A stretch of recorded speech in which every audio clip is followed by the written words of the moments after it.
Hello, everybody. Welcome back to another episode of E&Ftv.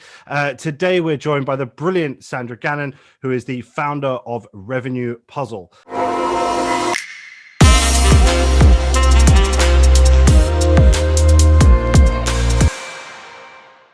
Sandra, thank you so much for joining us today. Hi, Tom. Thanks very much for having me.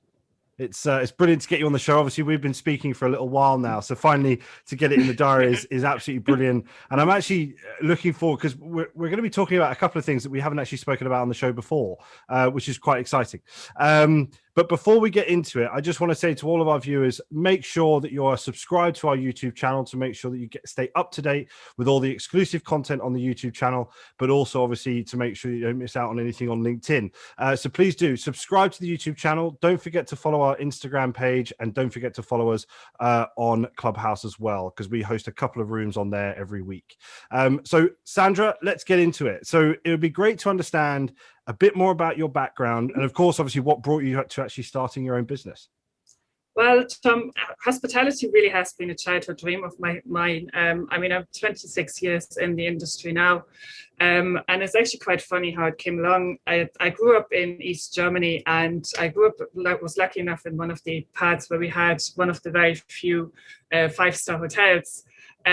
So one day I walked in with my mom, pointed at the receptionist and said that's what I was going to do.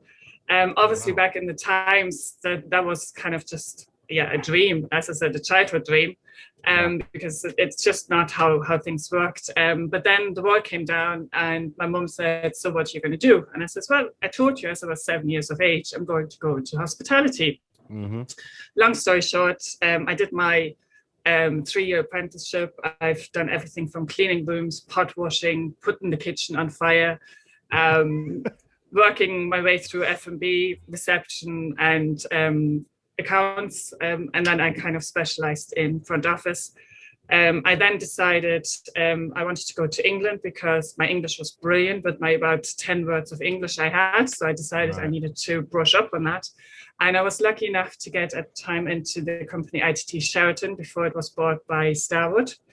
Worked my way around front office there, did some sales, did some events, also went for 6 months to the Middle East, came back to London and said, okay, learned my English, have my experience, and now I want to go to Ireland for 1 year. That was about 20 years ago at this stage. I met my husband and I blame him ever since, but I was fortunate enough again to get into the Starwood company at the time. As revenue management really started, it was in its infancy stages in like 2001, 2002. So I really grew with the company. I grew with what was revenue management, how revenue management grew throughout companies, throughout countries, and so on. So that was really interesting. Then after I had my 2 kids, I decided, okay, I need another challenge. So I managed to get into the O'Callaghan collection and looked after their 6 properties. Whilst I was there, we were closing 1 property in Annapolis, opened another one in Cambridge, and we had the 4 properties in Dublin and 1 in Gibraltar. So I did 4 years in O'Callaghan's until I decided I wanted to do another pre-opening because they're so much fun. Right. And I've opened the Marlin Hotel, which was a complete new style of hotel into the Irish market because of the concept change of we're not just selling a bedroom, but selling an experience. So that was something which really interested me. Unfortunately, then I was casualty of the COVID restructuring. Right. So I stood back and said, okay, what's my next level? What's my next stage I want to do? So I've spoken to a couple of people, and certainly 2 main people were Rita and Christina, which I know you're very familiar with. And you can't say no to either of them. So they said, why don't you start your own company, try and share the experience I've done recessions, ups, downs, systems changes, different groups and whatever. So I said, well, why not? So that's how Revenue Puzzle started. And as I said, I just couldn't say no to Rita and Christina. I blame them. No. They certainly do have an influence, don't they? They certainly do. Bless them.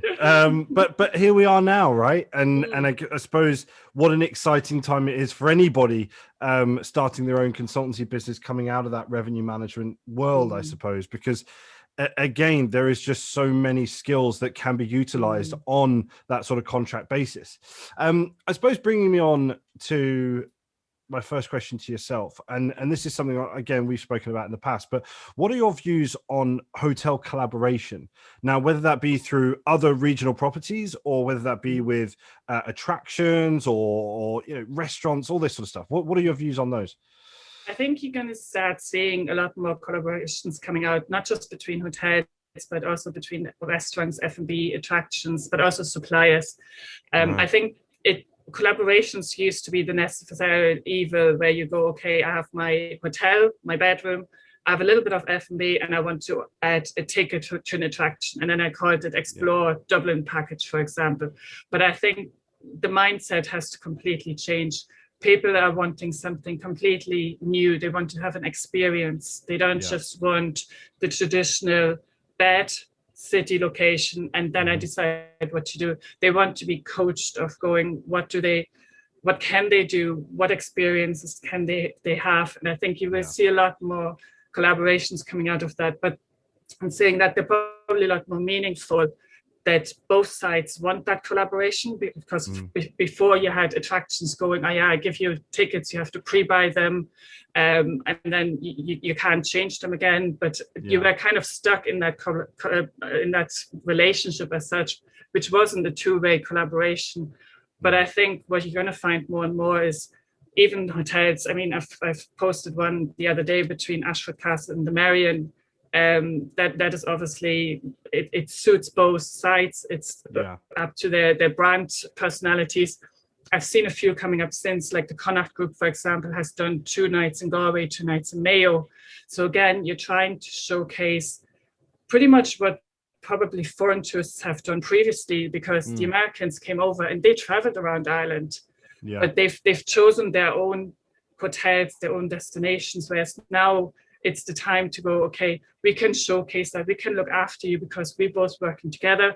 We have the same, let's say, safety standards, the same customer care attitude. So we want to make sure you're looked after, and you're looked after with us, because we have that relationship between both. And also, I think restaurants, everything now has to be pre-booked anyway. So you have to book your golf, you have to book your spa, you have to book your F&B. So why not collaborate with an outside venue and make it a two-way street? And it has so many advantages. It obviously has the safety message for the customer, but also it's got marketing advantages, databases, social media. You can piggyback on those things. Like I've seen a great one about a drunken prawn the other day. So why don't you? I know, but it was a St. Patrick's recipe for one of the hotels. But why not build something around and go, okay, see the sober prawn in wherever they catch the prawns, and then obviously the whiskey element, and have a chef's lesson or something in that kind of relationship. I think we will see a lot more of the likes of the culinary travels, the pet-friendly travels, anything to do with great outdoor. And a hotel can't do that on their own. Not everybody is equipped with all these facilities. So collaboration, I think, will almost naturally have to come. The other one was like pet-friendly. God forbid anybody wanted to bring a pet into a hotel, but everybody or every second person got a dog during lockdown. So what are you going to do with the dog? You still want them to travel. So I think a lot of the hotels have to step back and go, this was me traditionally, but this is now what I want to achieve. I mean, there's so many other things. Sustainability, again, the hotel can't do it by themselves. So why not use suppliers and get the suppliers to advertise both ways? You advertise the supplier advertises you. But as I said, like there's probably 4 main points to consider, which one is obviously make sure that it's a natural fit, that it fits your brand personality, that not a 5-star hotel is teaming up with a 3-star hotel or in that way. Then focus on the guests, try and understand what the new guests want. What are they looking for? As I said, it's no longer the city center destination with a certain hotel and then figure out. It's really trying to understand what makes them come to your hotel or to your region, and therefore piggyback on that. And then really work with collaboration where they they put as much effort in as you possibly would. Yes. So it is really a collaboration. It's not just an add-on of a little ticket or a discount code or something. And then dare to be different, like try and stand out, because everybody's going to try and figure out how can I get, for the short term, your staycation, longer term, your international tourists back. But it's really standing back of going, I think it's the unique time of going, what can we offer? I mean, we've seen a number of F&B offerings coming out of the woodworks, which of hotels, which is your takeaway picnic basket, your takeaway afternoon tea. Don't lose that again just because the restaurant is back open, but use it and put it into perspective for potential guests who might actually look at going, okay, well, I rent a bike. Okay, we can include a bike rental, a picnic basket, a couple of attraction tickets if there's a castle in the area, and a cycle map. And that's your outdoors promoted. So it's kind of really stepping back and going, I'm one of many puzzles in that sense, but they all need to work together. And again, it can't just be the revenue manager going, I want a package for this, I want a package for that, and give me an inclusion. It needs to come from your hotel teams, from sales and marketing, from your operations. What can they do in order to really attract the new era of customers? And again, it's as you said, people are looking for that experience now. They're not just looking for that, stay, your bed and your shower, basically, and a half decent breakfast. They're looking for that full experience. And I think it's one of these things where collaboration for me over the last 12 months, just from a business perspective, has elevated everything for my business. And it's just simply through solid collaboration with other professionals within that sort of market. So like, as you said, sort of the sort of synergy there is like-minded professionals, whereas hotels are just in the same segment. You wouldn't sort of mix, two together that just wouldn't go. Same values, same ethos and all the rest of it. And I think it's one of these things where, again, you can then start bringing in new experiences. I was listening to one hotelier, and he was saying that they'd basically created these packages that they weren't basically bringing their prices down. That wasn't necessarily the case. It was just they were adding more to the package. The value adds, exactly. Absolutely. So there was it was sort of like a 2-night stay plus breakfast, plus on both days, plus dinner in one of their, in their sort of a beautiful situation that they created. I think it was either pods outside or something like that. And then there was a wine tasting sort of scenario. And there was one other thing, and I think it was directed more to the kids to be able to include them effectively, because I think a lot of more luxury packages are always quite aimed towards the adults, of course. Whereas obviously the kids are sort of a huge part of this right now, because of course, it's staycation basically. Absolutely.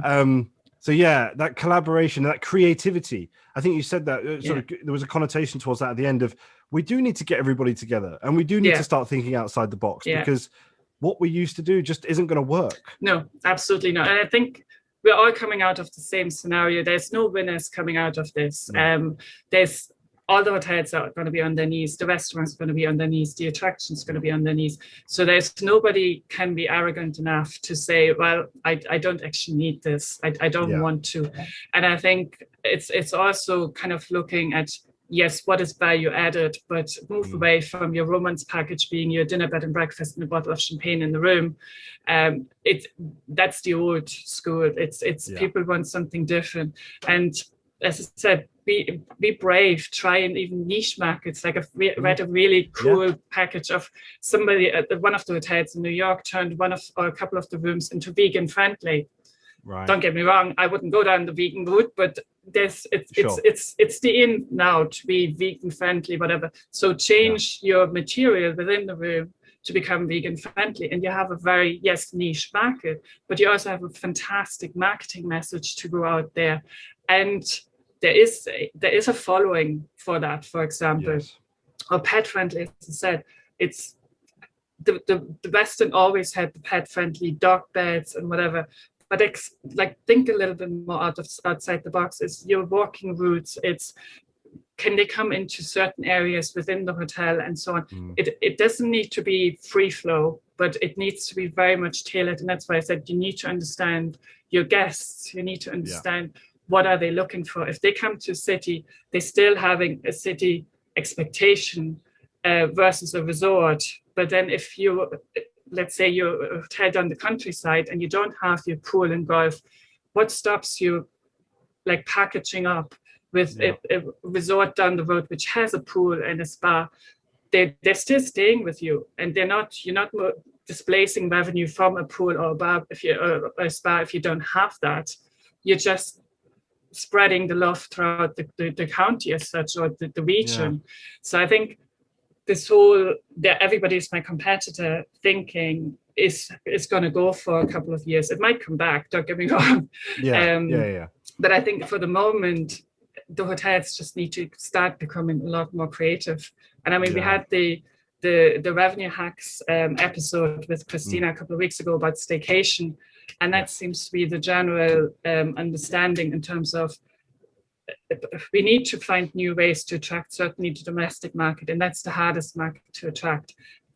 Once we crack the domestic market, we're ready to have the offers ready for international travelers again. But if we get it right for the domestic market, once the international travelers can travel, it's going to be easy enough in terms of the leisure market, certainly. Yeah, this is it. I was actually talking to somebody a little while ago, and they said to me, well, surely it's just going to be a staycation boom, obviously, and then it's just going to peter out. Like it's not sustainable. And I was sort of saying to them, yes, but this is an opportunity for the staycation market to really establish itself.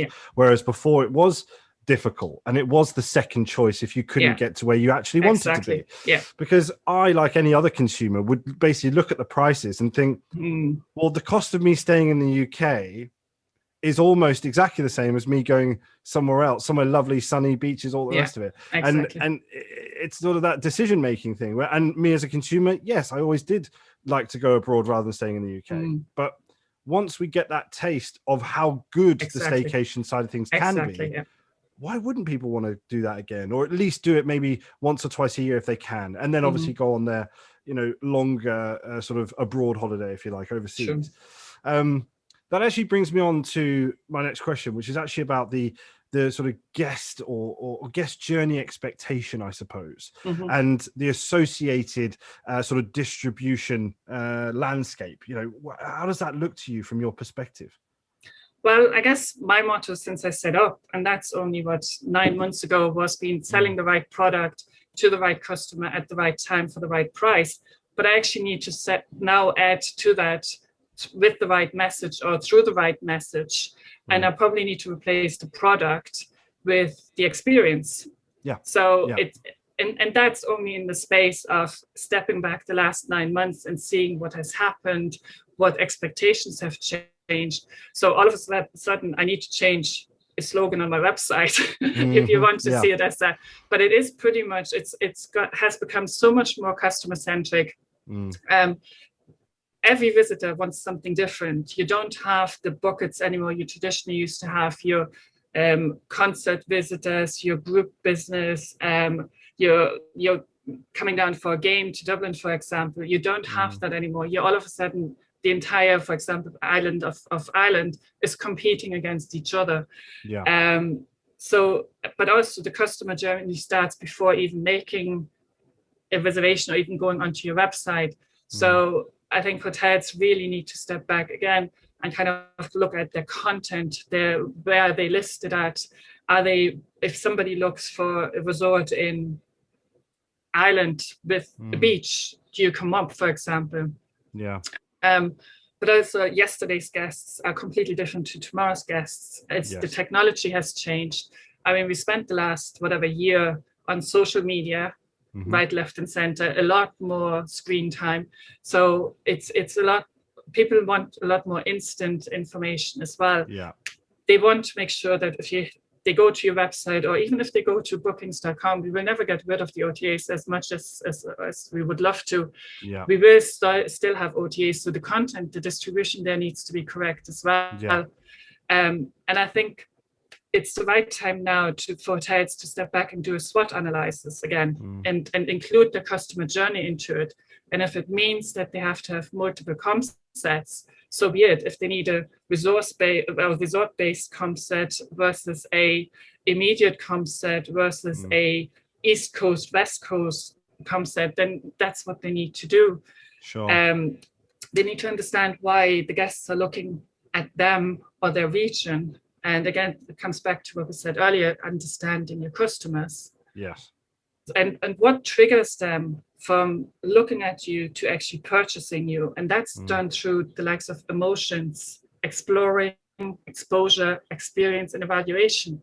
So there's a lot of extra behaviors, research behaviors coming into account before somebody these days makes a booking. And then I think hotels also need to look at what systems do they currently have in place and what do they need to do. I'm not saying one should fits all, because it doesn't, but what do I want to achieve from my technology? As we said earlier, spa, golf, F&B, that all needs to be pre-booked. But do I have the technical side in place for that? Or do I have a telephone number or an email address somebody needs to call after I booked my dinner, bed and breakfast package? I get an email going, when would you like dinner? No, that needs to be streamlined. You need to have a link, and either is your confirmation email or your pre-stay email going, please book, because you will have to book, certainly for the foreseeable future. This phone call making of, oh, well, I see you booked this package, when would you like your arrangements to be booked for? That's not really what customers are looking for anymore. That's the slightly older generation, but even the older generation has come up with Zoom and FaceTime and whatever over the last year. So I think the expectations in technology have completely changed. I'd agree. But also, I think a lot of it needs to, like, I've attended a call the other day where it's almost compared to retail hospitality. It's kind of that suggesting, selling the numerous items on the menu, but it needs to be accessible. It can't go, please contact us if you would like to add a bunch of flowers or whatever. It needs to be within the technology. So hotels need to step back and go, okay, I have my PMS, my CMS. What can they do? Do I have my communication for booking confirmation, pre-stay, during stay, post-stay? Is that efficient enough? How do I correspond with the customers which have questions? Like, I'm very much, if there's a chat box, that's the first thing I'm looking for if I have a question. I'm the same.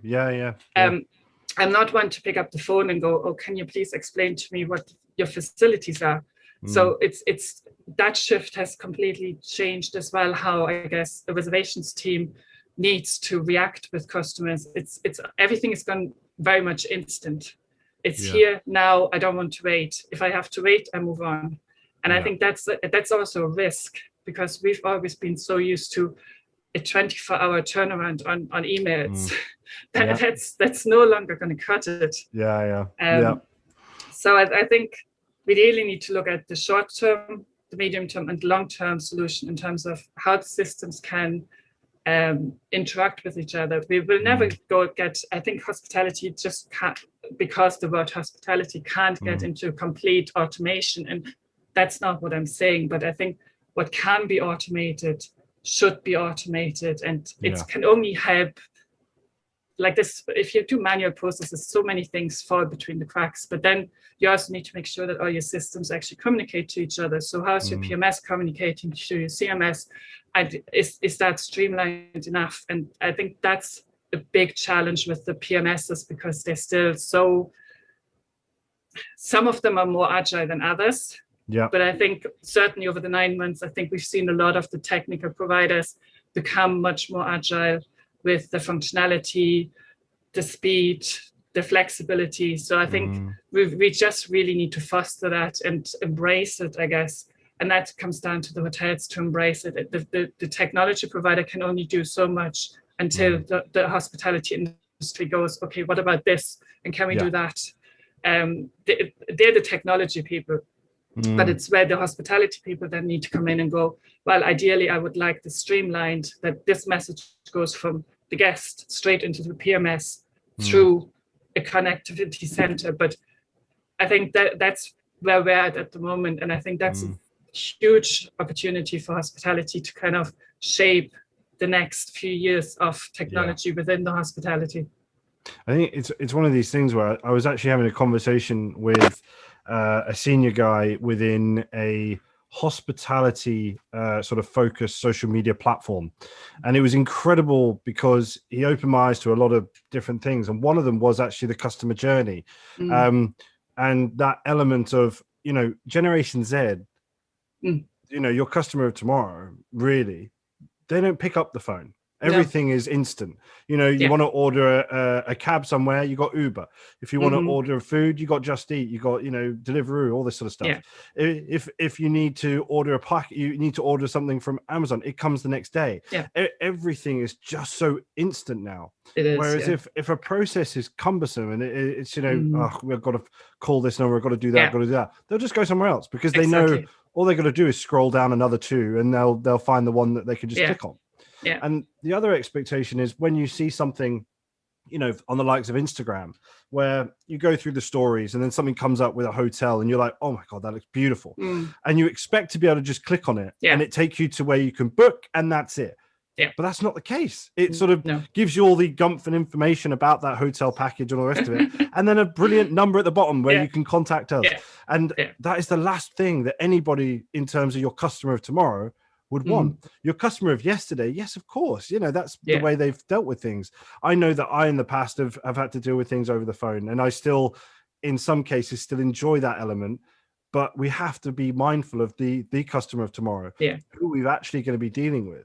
And you know, I've lost count how many times we've had a conversation on the show where there's just not there's no bridge there yet. There's nothing there yet to be able to allow that seamless from the customer side all the way through to the back office side, every little thing. And it's that, you know, everyone compares it to the Amazon process. You know, if you want that, you just press that. You want that, you want that, and then you get a basket, and there you go.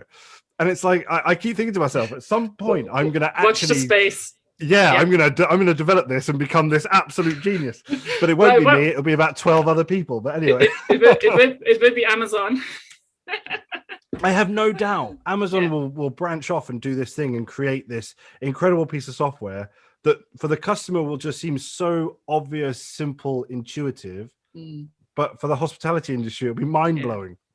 I don't know. But I guess even talking about technology, I mean, the one message I'm very conscious of not bringing across is that everything needs to be automation, because that's obviously going to take away from the hospitality side. Of course. But it's the tone of voice on the website as well, where you can be very personable, very much build your relationship there already. It's your pre-stay communication, which need to be tailored and personal.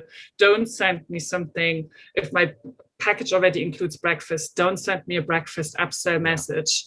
It's those kind of points and touch points, which you can still make very personal and yet have the automation behind it. And I think if we now is the right time to look at those things, because we're saying, yes, we're targeting the domestic market. And as I said earlier, once we crack the domestic market, the international market will be relatively straightforward, because yes, we're competing with the whole world once everybody can travel again.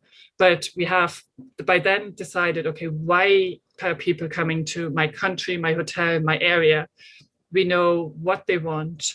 We know how they book. So we can scale that internationally then.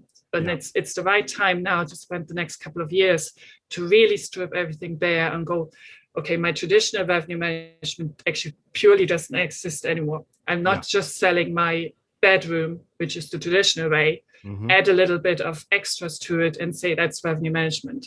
So that's completely gone out the window. It has to be a commercial umbrella now. And that involves a lot more stakeholder, absolute impeccable communication, and follow up with the customers, pre, post, during stay. It's those little touch points, and we don't have this year-over-year comparison anymore. We don't have this what we did before. It has worked, this didn't work, will not work. I think it's a complete clean slate, and that's why I said earlier on with hotels doing a complete new SWOT analysis and touching on various new areas, because again, SWOT analysis was, who's my next door hotel I'm competing with, even if my facilities are completely different, but who am I now competing with? How am I competing? How can the guests find me? And what do I offer? Yes, we're all offering a bed Yes. at the end of the day, but nobody just wants the bed anymore. I want something to remember, because certainly the staycation, as you said, it's costing me more. So what do I get for it? I'm not going to get my week in Spain for my 2 nights down somewhere local, but what else do I get to experience I may not experience otherwise? Yeah. And this is the thing. And again, it's one of these things where now is the time. Now is literally the time to start doing this. Yeah. And I'm talking to a number of people out there. It is starting to happen. But I do think that, as you'll probably agree with this, but the hospitality industry is notorious for being sluggish with change. Yeah. And I've said this on a number of occasions, but the disruption that this pandemic has brought, this is the time to be able to take that opportunity for drive that positive change. And if you don't do it now, you're going to be behind the curve, because so many others will. Yeah. So yeah, I'd like to come on to obviously the business and everything else now. So, I'd love to hear a bit more about what exactly it is that, Revenue Puzzle actually offers its clients. And I suppose what you guys have got planned over the next, well, let's say for the rest of the year, I suppose. Well, what we're offering is pretty much like project-based, either short-term or long-term support. And I think the main message is the support bit, because as I said, I've got 26 odd years in various departments experience, and it's really trying to see it with fresh eyes. Like, if I think a lot of the hotels out there know where they want to be, but getting there is going to be the rocky road. And I think that's where I'm coming in, given the support, doing a complete audit of, okay, how do you sell, how do you display, what are you targeting, down to, okay, this is the strategies to implement it, and this will be the result. I think I have a very good understanding of the customer side, and in terms of what they're looking for, how they're buying it. I've got numerous systems experience. So putting all that into perspective, I think is the main route at the moment, where I would offer the assistance with of going, okay, where are we at? Where do we want to go? And how do we get there? Because my worry is that certainly I know England has dates, Northern Ireland and Scotland has opening dates, Ireland not yet.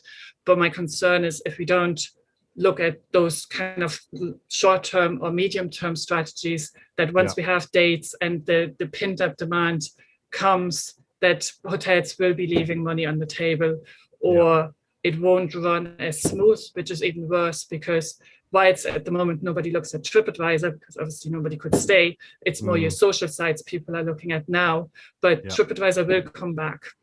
And if we don't get it right now for the domestic market, as I said, the international market will eventually come back, and they will look at TripAdvisor because people would have been able to stay back.